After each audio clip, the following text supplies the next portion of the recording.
오늘 오시느라고 고생들 하셨죠? 눈이 많이 와서 감사합니다. 갈라디아서를 저희가 지금 하고 있는데 우리가 어디쯤 가고 있는지를 잘 알아야 되거든요. 지금 최근 몇 주간 하는 얘기는 복음과 율법 사이에서 복음이 진리라는 것, 이것을 증명하는 여러 이야기들을 하고 있는 것입니다. 바울이 갈라디아 교회 율법주의자들에 대항해서 갈라디아 교회 교인들에게 내가 너희에게 전한 복음이 진짜다, 율법주의자들은 거짓 교사다, 이 얘기하고 있는 거예요. 우리가 살아가면서 내 말이 진짜다, 내 말 좀 믿어줘, 이럴 때가 있잖아요. 근데 어떻게 사람들이 여러분 말을 잘 믿어주시던가요? 요즘 가짜뉴스가 많이 돌아요. 가짜뉴스. 우리 샘터교회에도 카톡방에 가짜뉴스가 꽤 올라올 때가 있어요. 예전에는 아침에 일어나서 공복에 믹스커피 한 잔씩 먹으면 암이 없어진다 뭐 이래가지고, 제가 당이 있는 사람이라 믹스커피 먹으면 안 되는데 야 이걸 먹어 말어 하다가 고민이 돼서 찾아본 적이 있어요. 그랬더니 가짜뉴스더라고. 그런데 제가 혹한 이유가 뭐냐, 거기에 꽤 그럴듯하게 써 있어요. 일본에 있는 어느 대학의 어느 교수가 연구를 했는데 막 이렇게 나와 있거든. 하여간 잘 만들어요. 그 교수는 진짜일 거야 아마. 근데 그 교수가 믹스커피 가지고 연구했다, 이거는 거짓말이죠. 그렇게 만들어내는 거예요. 왜 그런 뉴스를 만들어내는지 모르지만 하여간 그렇게 만들어내는 사람들이 있어요. 그런데 거기에 그런 얘기가 없고 그냥 믹스커피만 먹으면 암이 낫는다, 이 얘기가 있었으면 에이 뭐 이래, 이런 가짜뉴스가 있어 했을 건데, 일본의 저명한 교수가 연구했다니까 이거 진짠가 보다, 이렇게 생각이 들거든요. 어떤 뉴스를 누군가 전해줄 때 그 전해준 사람이 누군가에 따라서 그 뉴스가 믿어지기도 하고 안 믿어지기도 하는 거예요. 오늘 바울이 내가 너희에게 한 말이 진짜다, 나하고 너희하고 어떤 사이냐, 이런 얘기하고 있는 거예요. 어린아이가 둘이 막 싸웠어요. 한 엄마가 와가지고 막 얘기를, 두 애가 엄마가 오니까 막 얘기를 하는 거예요. 그랬더니 이 엄마는 누구 얘기만 들려요? 자기 아이 얘기만 들려요. 근데 좀 있다가 다른 애기 엄마가 왔어요. 또 이 엄마가 막 와서 또 얘기를 들으니까 이번엔 누구 얘기만 들려요? 또 자기 애기 얘기만 들려. 그러다가 누구끼리 싸워요? 엄마들끼리 싸우는 거야. 자기의 말이 진짜라고. 애들도 그러죠. 자기 엄마하고 친구 엄마하고 막 얘기를 하는데 둘 다 물어봐. 아가야 그렇지? 그러면 누구 말이 진짜예요? 이거는 애기가요, 판단의 능력이 없어도 분명하게 대답하고, 누구 말이 진짜다? 자기 엄마 말이 진짜다. 이거는 진실과 상관없이 말하는 사람이 누구냐에 따라서 그 말이 믿어지고 안 믿어지고가 정해지는 것입니다. 오늘 바울이 내가 너희하고 특별한 관계가 아니냐, 내가 너희하고 사랑하는 관계가 아니었는가, 그런데 왜 내 말을 못 믿느냐, 이런 얘기하고 있는 거죠. 13절에 보니까 내가 처음에 육체의 약함으로 말미암아 너희에게 복음을 전한 것을 너희가 아는 바라. 바울이 갈라디아 교회에 간 거는요, 원래 갈라디아 지방에 복음을 전하러 간 게 아니에요. 선교 여행하다가 몸이 아파가지고 잠깐 쉬러 갈라디아에 갔어요. 잠깐 쉬러 갔는데 이 갈라디아 교인들이 14절에 보니까 너희를 시험하는 것이 내 육체에 있으되 이것을 너희가 업신여기지도 아니하며 버리지도 아니하고 오직 나를 하나님의 천사와 같이 또는 그리스도 예수와 같이 영접하였도다. 이 바울에게는 질병이 있었거든요. 안질도 있었고요, 간질도 있었어요. 이 안질, 간질 이런 병이 얼마나 심했으면 바울이 이 병을 낫게 해달라고 그렇게 오랫동안 기도했다고 그랬어요.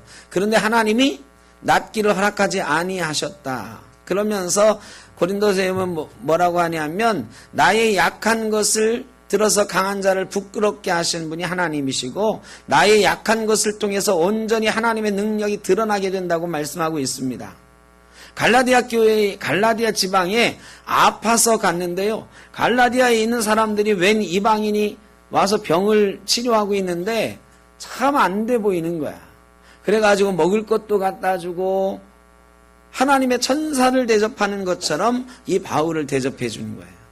바울이 감동해서 힘을 얻어가지고 복음을 전하기 시작하는 거예요. 당신들이 나를 천사처럼 이렇게 맞아주었으니 나도 당신들에게 선물을 좀 주겠다 하면서 내가 줄 수 있는 선물은 바로 예수 그리스도다 하면서 예수 그리스도에 대한 말씀을 병 고치러 갔던 사람이, 아파서 치료하러 갔던 사람이 증거하기 시작한 거죠. 그랬더니 갈라디아 교회, 갈라디아 사람들이요, 얼마나 그 말씀을 잘 받아들이는지 바울이 말하는 걸 천사가 말하는 걸로 듣고 예수님이 말하는 것처럼 듣고 바로바로 받아들여서 갈라디아 교회가 생기게 된 거예요. 바울이 갈라디아 교회를 너무너무 사랑하는 것을 갈라디아 교회 교인들도 알고요. 이 바울 사도를 너무너무 사랑했어요. 뭐라고까지 말했냐면 15절에 너희의 복이 지금 어디 있느냐? 내가 너희에게 증언하노니 너희가 할 수만 있었더라면 너희의 눈이라도 빼어 나에게 주었으리라. 갈라디아 교회 교인들이 얼마나 사랑하냐면 바울이 안질 때문에 고생하니까 이 안질이 말이죠. 참 보기 안 좋은 거잖아요. 요즘은 뭐 약들이 좋아가지고 금방 저기지만 여러분 안질이 생기면 대번 나타나는 게 뭐죠? 눈곱. 이 눈곱이 막 쌓이고요. 지금은 약이 좋으니까 그게 잘 티가 안 나. 근데 옛날에는 안질 걸린 사람들 보면 쳐다보기가 민망한 거죠. 그러니까 갈라디아 교회 교인들이 바울 선생님 저 눈 어떻게 고쳐줄 수 없을까? 내 눈 좀 빼줬으면 좋겠다 이랬단 말이죠.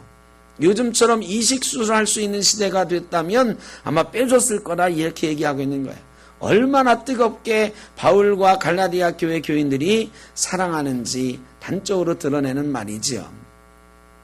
여러분, 이런 관계 속에서 바울이 지금 얘기하고 있는 거예요. 내가 너희와 그렇게 사랑하던 사이 아니었느냐? 내 말 좀 믿어다오.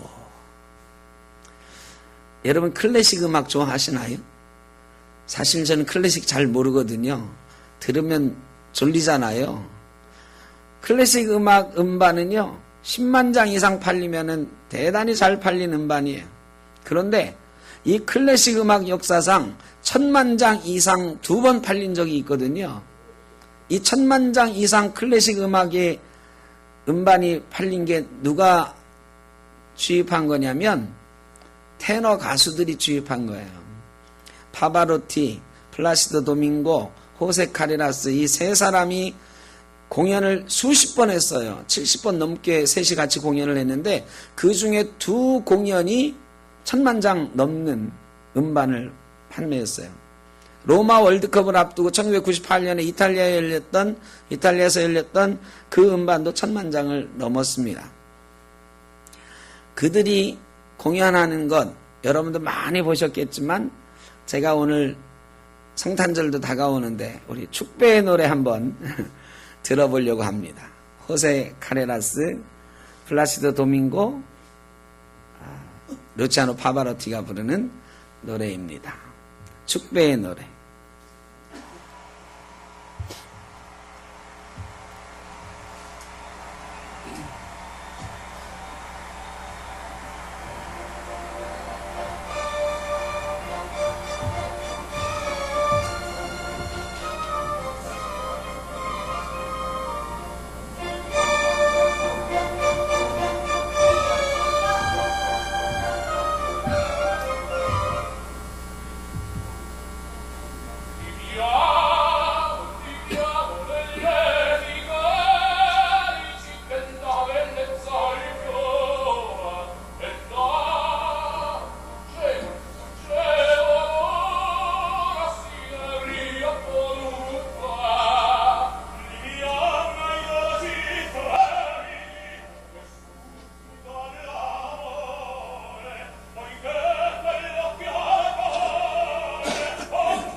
설교보다 이게 훨씬 좋은 것 같은데, 그죠?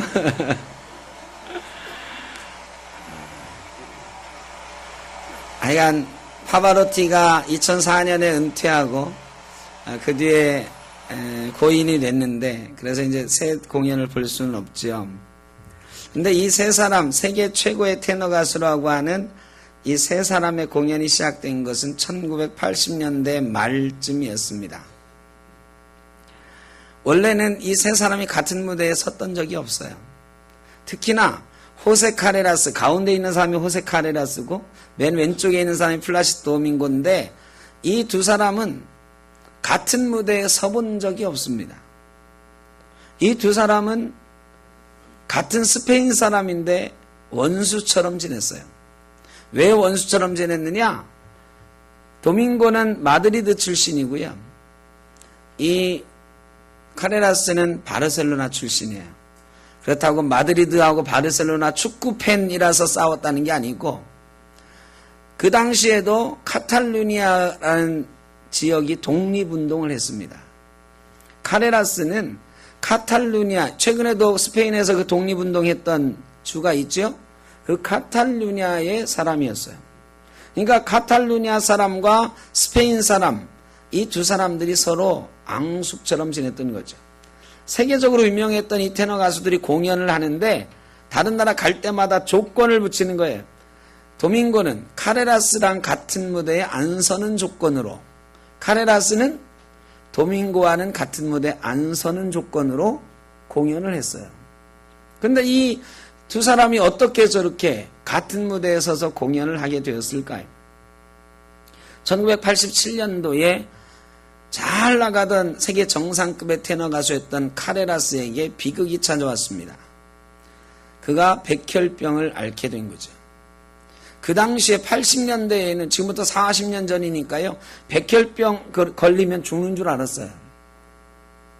치료할 방법이 거의 없는 때였습니다. 지금처럼 약이 많이 개발되지도 않고 이식수술이 발달하지도 않았던 때예요. 카레라스가 모든 것을 접고 치료하기 위해서 미국에 갔습니다. 1년 동안 치료를 계속하는데 치료비가 어마어마하게 들어가는 거예요. 생존 확률은 10%밖에 안 돼요. 자기가 그동안 벌었던 재산을 다 쏟아붓고 치료를 하는데도 완치가 안 되는 거예요. 파산하고 말았어요. 더 치료를 받으려면 돈을 더 내야 되는데 낼 돈이 없었어요. 그때 스페인의 한 재단으로부터 연락이 왔습니다.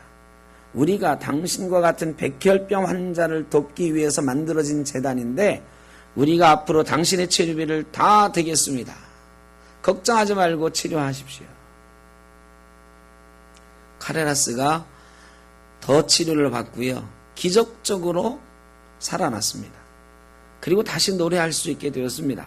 그리고 자기가 이제는 받은 은혜가 있으니 나도 그 재단에 나 같은 사람을 위해서 기부하겠습니다 하면서 그 재단을 찾아갔어요.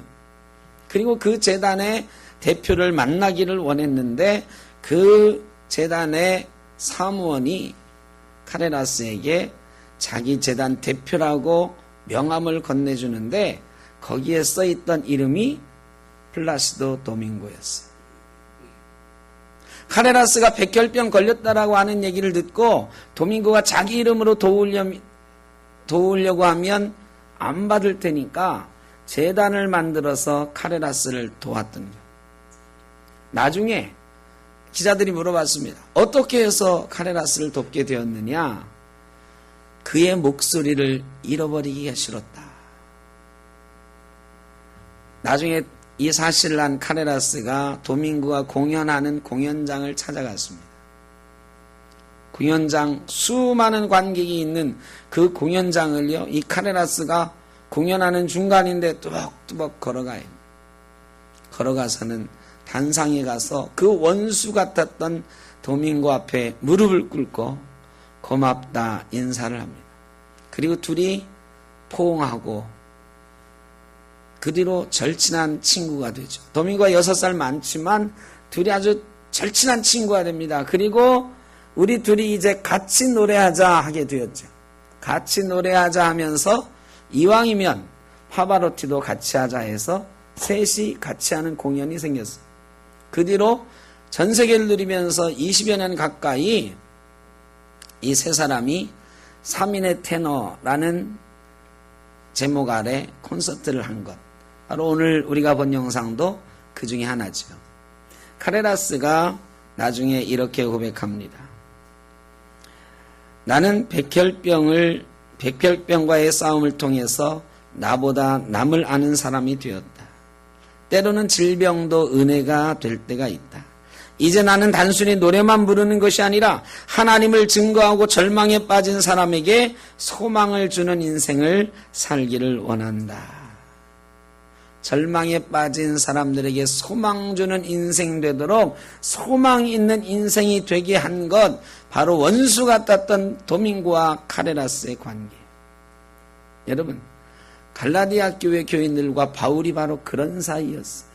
생명을 나누어 주고 받을 만한 그런 사이였어요. 소망을 나누는 사이였어요. 뜨겁게 사랑하는 사이였습니다. 바울이 지금 얘기하는 거죠. 그런 내가 너희에게 말하는데 내 말을 못 믿겠느냐? 내가 말하는 게, 내가 너희에게 거짓을 말하겠느냐? 내가 말하는 게 진짜다. 그런데요, 이 갈라디아 교회 교인들이 그렇게 뜨겁게 사랑하다가 불과 2, 3년 동안 바울이 없어진 사이에 유대에서 온 이 율법주의자들이 전하는 말에 혹하고 넘어가 버렸어요. 바울이 말이죠, 너무너무 당황해서 그들에게 오늘 편지하고 있는 거예요. 내가 너희에게 그렇게 믿을 수 없는 존재였느냐? 너희가 나하고 그렇게 뜨겁게 사랑하는 사이였는데 어떻게 내 말을 안 믿고 저 거짓 선지자, 거짓 교사들을 믿느냐? 거짓 교사들이 너희한테 열심을 내는 건 나도 안다. 온갖 것 간쓸게 다 빼줄 것처럼 거짓 교사들이 너희한테 그렇게 잘 하는데 그거는 내가 너희한테 베푼 사랑과는 다르다. 그거는 목적이 있다, 목적이. 여러분, 유대에서 온 이 거짓 교사들, 율법주의자들의 목적은 뭐예요? 갈라디아 교회에 더 큰 하나님의 영광을 드러내기 위해서인가요? 아니에요. 그게 아니고 이 율법주의자들의 목적은요, 갈라디아 교회에 율법주의를 심어놓고 율법주의가 심기면 어떤 현상이 생기느냐? 율법 교사들이 최고의 권력을 갖게 되는 거예요. 유대교가 망한 게 뭐예요? 이 하나님께 영광을 돌리는데 중간에 다 가로챈 놈들이 있는 거야. 누가? 제사장과 서기관과 율법학자들이 가로챈 거예요. 그래놓고 이재미에 빠진 거지. 저놈 돌로 쳐 죽여라. 이런 명령할 수 있는 권한, 재판할 수 있는 권한, 이런 걸 갖는 거, 권력을 갖는 거거든. 이 바울의 교회에 찾아가서 열심을 내면서 사람들을 막 섬기는 율법주의자들의 목표는 자기들이 그런 율법적인 권위를 교회 안에 심어주고 자기들이 그 율법적인 권위를 누리는 데 목적이 있었다. 여러분, 거짓 교사들은요, 요즘으로 말하면 이단들이잖아요. 목적이 달라요. 목적이 달라. 교회는 하나님께 영광을 돌리는 거고 사도들은 하나님의 영광, 예수 그리스도의 영광을 위해서 성도들을 가르치고 양육하지만 가짜 교사들, 거짓 교사들, 이단들은 누가 높임을 받기 위해서? 자기들이 높임 받기 위해서 복음이라고 거짓을 전하는 거예요. 제가 며칠 전에 제가 금요기도 때도 말씀을 드렸는데 시내에 나갔다 오다가 개봉역을 이렇게 나왔거든요. 나오는데 굉장히 추웠어요. 바람도 많이 불고. 그런데 어떤 사람들이 저에게 와서 뭘 이렇게 나눠주면서 이것 좀 저기다 갖다 붙이라고 그래요. 그래서 먼 발치에서 보니까 성경 얘기야. 구약 성경의 뱀을 무엇이라고 생각하십니까? 왼쪽에는 기어다니는 뱀, 오른쪽에는 사탄의 조종을 받아 우리를 유혹하는 뱀. 여러분, 어떤 게 맞아요? 이거는 물어보나마나 뻔한 건데, 도대체 이 사람들 이걸 나한테 주는 게 뭐지? 처음에는 야, 이 사람들 기특하다, 이렇게 추운 데 나와서 전도하나. 그래가지고 스티커를 막 받고 붙이려고 하다 보니까 이상해. 도대체 이게 뭐야? 그래서 제가 가까이 가서 봤어요. 자세히 살펴봤더니 거기에 요만한 이 쪽지처럼 생긴 명함이 있어요. 생명나무 12지파 막 이런 게 써 있어요. 이거 신천지구나. 그래서 제가 막 욕을 해줬어. 아니 교회라고 표시하지 말고 제발 신천지라고 표시하고 좀 하라고. 나도 교회인 줄 알았잖냐고. 그랬더니 뭐라고 하냐면 신천지가 요한계시록에서 말하면 진짜 교회라고. 그래서 제가 화가 나가지고 한마디, 사실 그런 말은 하면 안 되는데 목사가 한마디 했어요. 뭐라고 했느냐, 이만희 죽고 나서도 그런 소리 하나 보자고. 그랬는데 싸움이 커졌네.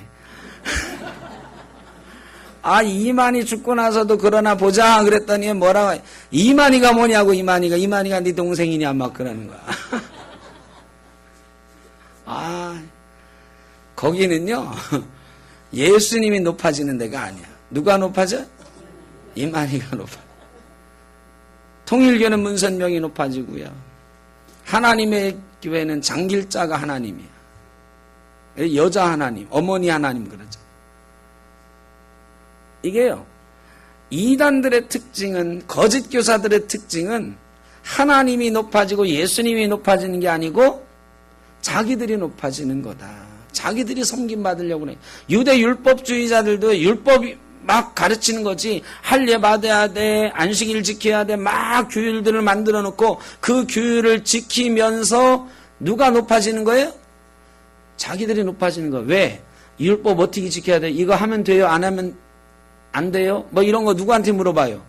율법 학자들한테 물어보는 거거든요. 자기들한테 물어보는 거거든요.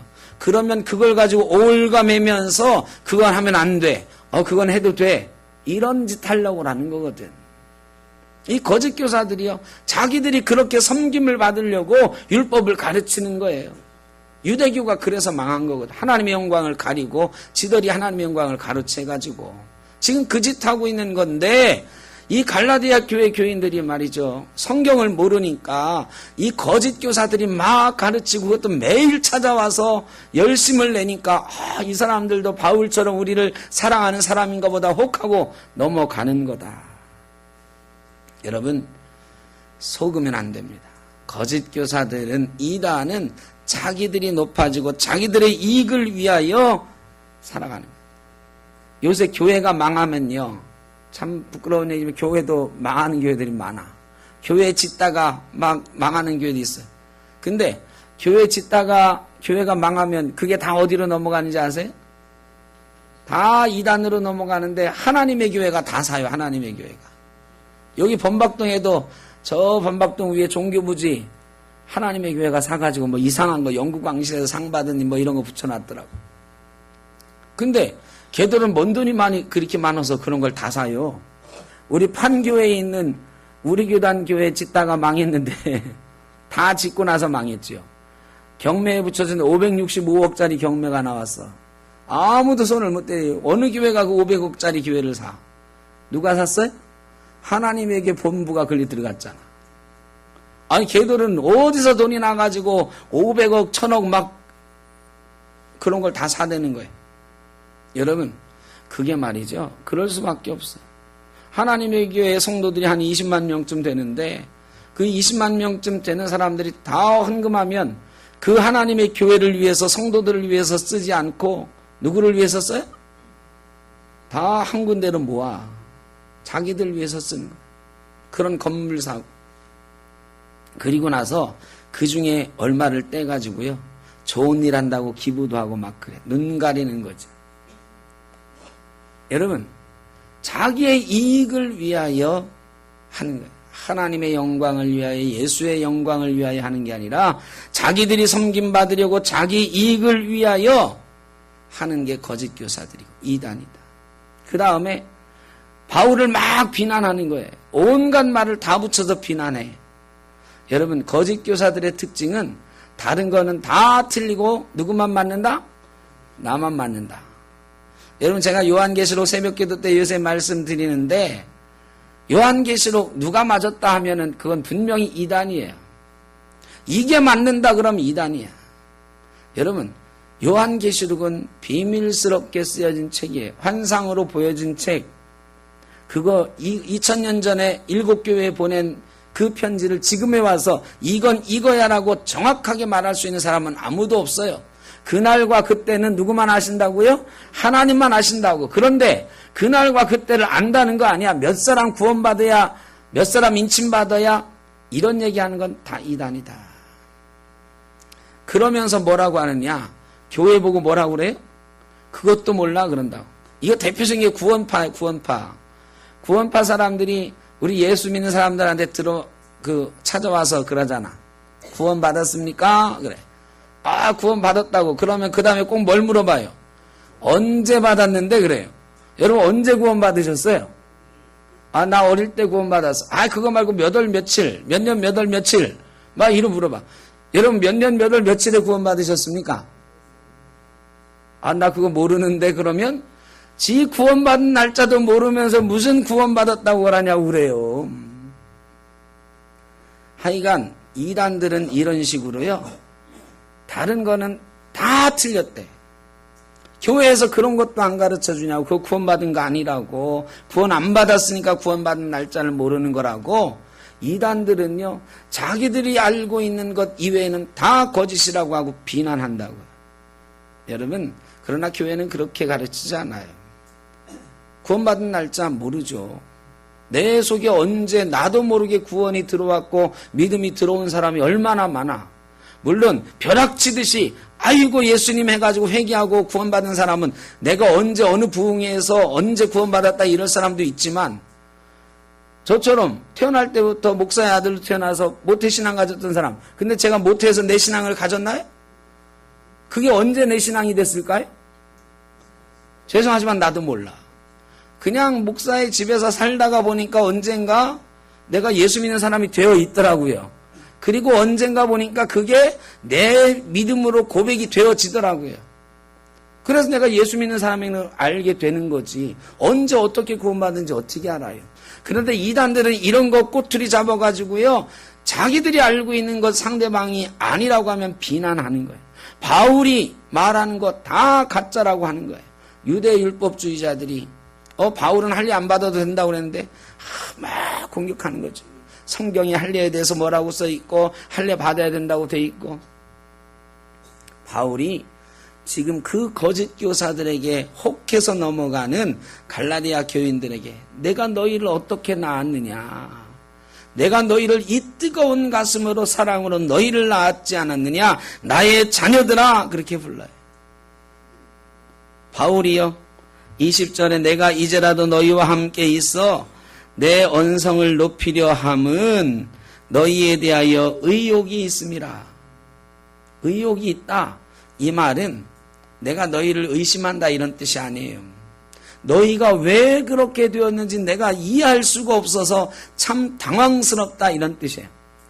바울이 지금 아주 당혹스러워하고 있는 거예요. 아니 어떻게 갈라디아 교회 성도들이 저렇게 될 수 있었지? 나에게 눈이라도 빼어줄 것 같았던 그 사랑하는 사람들이 내 말을 못 믿고 어떻게 해서 저렇게 넘어갔지? 괴로워가지고 바울이 내가 이제 너희를 좀 찾아가야 되겠다. 내가 너무 당황스러워서 편지를 먼저 하긴 하는데 내가 너희를 보고 직접 말을 하려고 한다 이런 뜻이에요. 그래 바울이 나중에 찾아가게 되는 거죠. 그리고 내가 너희를 찾아가서 하고 싶은 얘기는 뭐냐?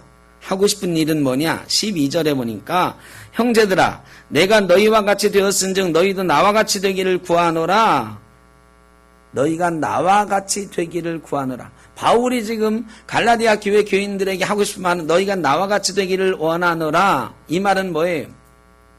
내가 그리스도로 말미암아 자유함을 얻게 되었으니 이제 너희도 예수 그리스도로 말미암아 율법의 속박에서 벗어나서 자유함을 누리는 성도가 되기를 원하노라 이런 뜻이에요. 좀 더 구체적으로는 19절에 나오죠. 나의 자녀들아 너희 속에 그리스도의 형상을 이루기까지 다시 너희를 위하여 해산하는 수고를 하노니 이제 내가 너희를 내 가슴으로 낳았는데 너희가 다시 나를 버리고 내 복음을 버리고 내가 전한 복음을 버리고 율법주의에 빠져버렸으니 내가 너희를 위하여 다시 해산하는 수고를 가서 하겠다.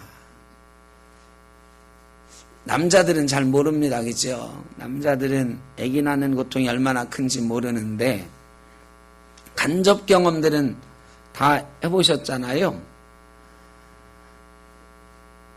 저희 아들 석찬이가 태어날 때가 마침 주일이었어요.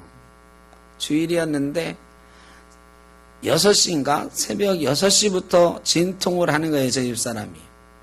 근데 나는 교회 가야 돼. 내가 그때 전도사였거든. 그것도 교육전도사. 이거 제가 오늘 못 갑니다 이 얘기도 못하는 교육전도사. 그것도 93년도부터 막 시작한 초짜배기 전도사예요. 이제 전도사 2년 차 되는. 그래 교회에다 얘기도 못하고요. 난 우리 집사람을 택시 태워 병원에 보내고 저는 교회로 갔어요. 가고 교회를 일찍 끝내고 가려고 그랬는데 그날따라 웬 일들이 그렇게 많은지 끝나고 갔는데 저녁 6시에 갔네. 근데 불행인지 다행인지 아직도 진통을 하고 있더라. 그 뒤로도 6시간을 더 진통했어요. 18시간을 진통을 했어요. 그래 우리 애가 태어나면서 18시간이 나오느라고 용을 써가지고요. 양수를 다 먹고 그래가지고 인큐베이터에 들어갔어요. 막 소아과니 막 이런 선생님들이 다 달라붙어가지고 하여간 어떻게 해서 살아나가지고 지금 이렇게 잘 자랐어요. 아 그래 애기 낳는 게 참 힘들다. 근데 김민석 전도사님 내 애 낳는 거 봤더니 우리는 아무것도 아니더라. 임신 중독에 애가 막 죽으려고 하지. 애가 태어날 시간도 안 됐는데 병원에서 애기가 죽을 수도 있으니까 산모도 위험하니까 꺼내자 그러지. 막 그리고 애기를 낳는데 한 달 가까이 애가 죽을 둥살둥 했잖아요. 하나님의 은혜로 이렇게 살아났지만 지금도 임신 우울, 산후 우울증에 또 애기 잠을 안 잔다는 애가 또 그냥 그렇게 24시간 울어댄대요. 그래가지고 우리 김민석 전사님이 고민이 많잖아. 애기 낳는 것도 힘들고 애기 키우는 것도 힘들고요. 우리 김천호 집사님 내 둘째 손녀 말이죠. 다연히 가지려고 해도 안 돼요. 시험관 하기 해도 안 되고 고생하다가 7년 만에 겨우 얻었잖아. 아니 낳는 것도 힘들고 갖는 것도 힘들고 낳는 것도 힘들고 키우는 건 더 힘들고 그래서 요즘 애기들을 다 그렇게 잘 안 낳으려고 하잖아. 이 중에서도 제일 큰 고통은 낳는 고통이다. 입덧하면요 먹는 거 제대로 못 먹어. 눈도 안 보이고 마비까지 오는 경우도 있대. 화장품도 못 바르고 어떤 사람은 세수빈으로 세수도 못한다. 산모가 아이를 낳으러 들어갈 때 신을 벗고 들어가면서 그런다잖아요. 내가 다시 나와서 이 신발을 신을 수 있을까 그러고 간다잖아. 여러분 그 고통 가운데에도 아기를 갖고 아기를 낳고 키우는 이유가 뭐예요? 거기에 생명이 있기 때문 아닙니까? 생명이 주는 기쁨이요. 그렇게 고생하고 났는데 엄마들이 말이죠. 야, 너 때문에 내가 얼마나 고생을 했는지 아냐 하면서 애기 줘박는 엄마 있나? 아니에요. 감동적이잖아요. 그렇게 해가지고 애기를 낳아서 안으면요. 이게 밉고 너 때문에 힘들었다 이 생각 드는 게 아니라 눈물 나고 눈물 날 만큼 감동적이고 그게 바로 해산하는 수고를 거쳐 낳은 생명이기 때문이다. 바울이 지금 그 얘기하고 있는 거죠. 내가 너희를 그렇게 한번 해산해서 낳았다. 그런데 너희가 지금 돌아서서 다른 길로 가고 있으니 내가 그 수고를 다시 하겠다. 너희가 나처럼 자유함을 누릴 수 있을 때까지 너희가 복음의 자유를 누릴 수 있을 때까지 내가 너희를 위하여 다시 수고하겠다. 그리고 19절에 나의 자녀들아 너희 속에 그리스도의 형상을 이루기까지 다시 너희를 위하여 해산하는 수고를 하겠다. 바울이 깨달은 거예요. 복음을 전해놓고 예수 믿었다고 그냥 내버려 두고 왔더니 금방 거짓 교사들의 유혹에 넘어가더라. 아, 이게 그냥 예수 믿는다고 되는 게 아니구나. 예수 믿었으면 어떻게 돼야 된다? 자라나야 되는구나. 여러분, 애기 낳아놓고 말이죠. 이제 내가 낳았으니까 네가 알아서 커라. 이거 돼야 안 돼? 이게 안 되거든. 그 다음에 키우는 게 너무 힘든 거거든요. 근데 너무 힘들지만 그 일을 부모니까 감당하는 거, 사랑하니까 감당하는 거죠. 여러분, 아이가 태어났으면 자라야 돼요. 자라지 못하는 아이들을 보는 부모가 얼마나 괴로워요. 바울이 지금 깨닫는 거. 아, 내가 나누기만 해놓고 얘들 그리스도의 형상이 되기까지 자라지 못한 걸 깨닫지 못했구나. 내가 다시 수고하겠다. 다시 해산하는 수고, 너희가 그리스도의 형상에 이르기까지 자라날 때까지 내가 그 수고를 아끼지 않겠다 하는 거예요. 여러분, 우리가 예수 믿지요. 근데 예수 믿었다고 끝나면 안 되더라. 예수 믿으면 자라나야 되는 줄로 믿습니다. 예수 그리스도의 형상을 이루기까지 자라야 되는 줄로 믿습니다. 예수 그리스도의 형상은 뭐예요? 하나님의 형상이에요. 예수 그리스도는 하나님의 형상이거든요. 하나님의 형상이 우리 속에 맨 처음에 있었어요. 창조하실 때에 우리 속에 하나님의 형상을 넣어주었는데 그게 죄로 말미암아 상처받았어요. 그리고 점점 희미해지더니 온갖 죄로 덮여서 하나님의 형상이 보이지 않게 되었습니다. 보이지 않던 이 하나님의 형상, 희미해져 버린 하나님의 형상을 다시 회복시켜 주신 분이 예수 그리스도. 예수 그리스도의 십자가 지심으로 보혈로 우리를 씻어 주심으로 흐릿해졌던 하나님의 형상이 또렷해지기 시작했는데, 이 또렷해지는 게 자라나서 완전히 내 삶이 되고 내 마음을 차지하고 내 영을 차지할 때까지 자라나야 된다. 그래야 흔들리지 않는 것인데, 우리는요, 예수 믿으면 끝난 줄 알아. 예수 믿으면 천국 가니까 그걸로 끝인 줄 알아요. 그래서 천국까지 잘 가면 좋은데 이 갈라디아 교회 교인들처럼 다시 죄의 종 노릇하고 율법의 종 노릇하는 사람들이 생기더라 이 말이에요. 바울 사도를 통해서 오늘 우리에게 주시는 말씀은 예수 믿었으면 그리스도의 형상을 이루기까지 자라가야 되는데 누군가 그것을 위해서는 해산의 수고를 해야 된다는 것입니다. 저도 우리 샘터교회 교인들이 그리스도의 형상을 이루기까지 자라기를 간절히 바랍니다. 그리고 해산의 수고를 아끼지 않을 생각이고, 여러분도 여러분이 전도한 사람, 여러분 주변에 있는 사람을 위하여 해산의 수고를 다 해야 된다. 그래야 한 생명이 그리스도의 형상 닮은 존재로 자라가는 거예요. 여러분의 자녀들이 예수 믿었었는데 왜 지금은 예수 안 믿는 사람처럼 살아갈까요? 그리스도의 형상에 이르기까지 자라지 못했으니까. 그거는 목사의 책임이기도 하고 교회의 책임이기도 하고 또 여러분의 책임이기도 합니다. 그리스도의 형상이 이루기까지, 우리의 자녀에게 그리스도의 형상이 이루기까지, 우리가 사랑하는 사람들에게 그리스도의 형상이 이루기까지 내가 해산하는 수고를 마다하지 말아야 되는 것입니다. 정말로 사랑하니까. 사랑하지 않으면 해산하는 수고 감당할 수가 없습니다. 여러분이 사랑하는 사람들을 위하여 해산의 수고를 감당하시길 주의 이름으로 축원합니다. 우리 샘토교회 모든 성도들이 서로를 위하여 해산의 수고를 감당할 수 있기를 바랍니다. 목사도 성도를 위하여, 성도들도 서로를 위하여 해산의 수고를 감당해야 돼. 무엇을 위해서? 그리스도의 형상을 이루기까지, 그리스도의 영광을 위하여, 하나님의 영광을 위하여. 요 옆에 주황교회 땅 파기 시작했잖아요. 걱정하는 분들이 많아. 그래, 저거 언제 완공되냐고. 궁금해하신 분들이 많으니까 가서 보면 써 있어요. 내년도 12월 며칠이 완공 예정일이에요. 근데 제가 사실 처음에 교회를 이거 얻을 땐 저거 없었거든요. 그런데 그 다음에 저기 딱 붙어 있잖아. 그래서 여러분이 걱정하고 저도 한동안 걱정을 했잖아요. 그때 여기 현장 소장님 계셨는데 그분이 그러더라고. 기도하시라고. 그래서 뭘 기도할까요? 이런 상황에서 뭘 기도하라는 거야? 그랬더니 저기 땅에 큰 바위 하나만 있으면 3년은 걸린다고.